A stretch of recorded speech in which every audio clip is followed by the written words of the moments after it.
Hey guys, welcome back to Smells Like Teen Angst. I'm Keiki, and we're going to be talking about Season 4, Part 2 of Emily in Paris. Let's go.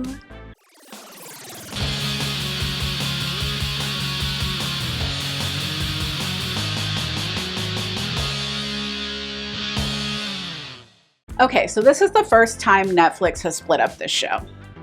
And we can see that most streaming websites are kind of moving forward doing this with all of their content, to keep people kind of attached to the cord, possibly. However, it does not work on every show. I can see how this dynamic really works with like Love is Blind, which is a little more reality based, where the binging aspect kind of gets a little bit heavy. But in a show, especially a show that is so short, like Emily in Paris, especially with not having a strong first half, that someone could decide not to come back. And trust me, I could have been that person. After those first 4 or 5 episodes, I was really kind of done with it.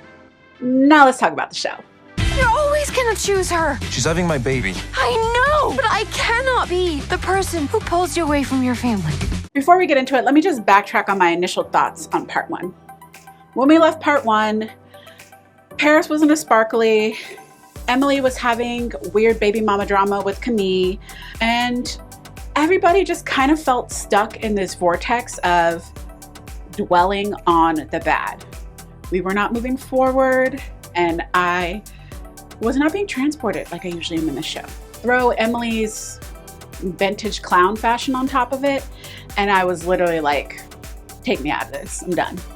So going into part 2, I was apprehensive. I was hesitant. I was not calm because I did not like part 1.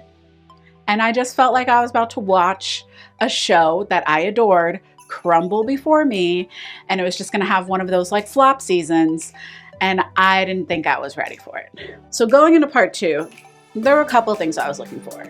Number 1 being growth. Emily needs to grow each season. What's the point if we are the same person the entire time? So I'm not gonna like take back my words or eat my words or anything. Like, that's not me. Instead, I'm going to say, after watching part 2, I'm back in. I am a fully devoted Emily in Paris fan again. We had some progress. We moved forward. We introduced a new love interest that I actually give a shit about. We are no longer in Paris. We're ending in Rome. And I can't say I'm sad to see Paris go, because after this season, they really made me like get to a point where I was ready. Like, I am ready. 1, 2, 3, 4. City of wonder, time to discover. You're only here for a few days. There's a lot to see. Andiamo. Andiamo. Couple of notable things that happened. We closed the Kamia chapter. I was so tired of her being the villain, especially because she can't help that she was with Gabrielle at first. You can't hate the girl for it. You can't hate Emily for it, because Kamia is so wishy-washy. I mean, over here she is with another woman, but I'm having his baby, but I want to live in the same building as him. Like, the drama was just too layered. And I'm really happy to see them close the chapter. Her say, I'm not having your baby, Gabrielle. I'm moving out of your building, and I'm going on my own self-discovery journey. And that's what she needs to do. Now, you guys all know I'm starting to feel like Mindy has a clause up in this contract where she has to sing at least 3 times a season.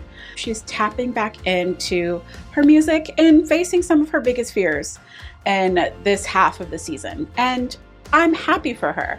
I'm proud of her. I can't wait for the focus to be on her and not what happens around her. Marcello, and he is our new steamy love interest. Even though it's not so in your face, quick to romance like every relationship in Paris, I really enjoy the chemistry that's being built between Emily and Marcello, and I really enjoy moving Emily towards another guy. Don't get me wrong, Emily and Gabrielle are definitely in game for me. I'm torn on it right now because Gabrielle was so boring this season. I really wasn't feeling the relationship for them this season. And hopefully in creating some distance, adding a new love interest, and making him fight for Emily once again in a coming season, we might get back to the chemistry that we used to have between these two. We've introduced a villain at work who can possibly tear Emily's career apart, and I'm all about this. Typically, I don't love a female villain. Makes me mad. Hate that girl on girl crime. But this show, I did not know was lacking someone until this character was introduced. She is so much the opposite, yet boosted up version of Emily that we have not seen.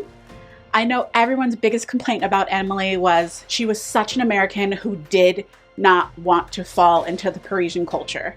And she never has. The girl has not assimilated. We're 4 seasons in, she speaks no French.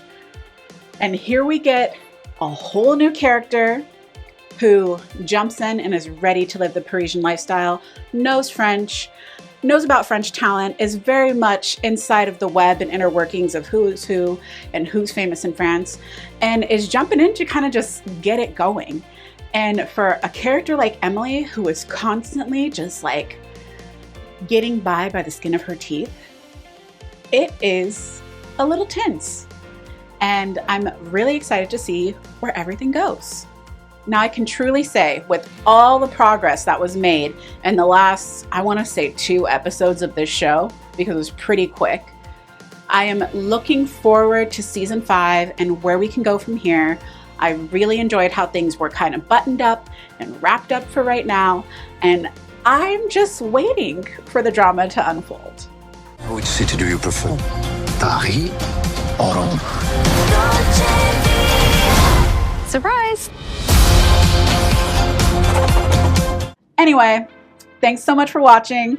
I will see you guys on the next one. Don't forget to like, subscribe, and comment down below to let me know what you thought of this second part of Emily in Paris. And au revoir.